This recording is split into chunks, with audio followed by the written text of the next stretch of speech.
আজ নিউটাউনের ইস্কনের মন্দিরে অক্ষয় তৃতীয়া উপলক্ষে ছিল বড় উৎসব। পুরো মন্দিরটাকে আলো দিয়ে সুন্দর করে সাজানো হয়েছিল। প্রতিদিনের মতো এখানে বড় করে আজও কীর্তন হচ্ছিল। আর প্রভুর ড্রেসটা আমার সব থেকে বেশি ভালো লেগেছে, লাল সাদা দিয়ে খুব সুন্দর করে ডেকোরেট করা। আর দেখতে পাচ্ছ প্রচুর ভিড় আজকে প্রসাদ নেওয়ার জন্য। আজ প্রসাদের সাথে সাথে জুসও দেওয়া হচ্ছিল। তো আমরা প্রথমে প্রসাদ গ্রহণ করলাম। প্রথমে আমার হাজব্যান্ড খেলো, তারপরে আমি আমার মেয়েকে খাইয়ে আমিও নিলাম কিছুটা জুসও।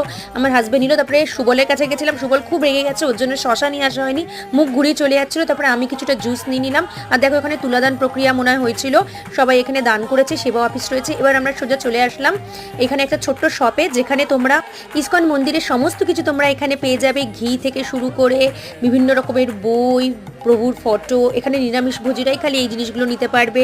তারপরে ধূপকাঠি, বিভিন্ন রকমের বই।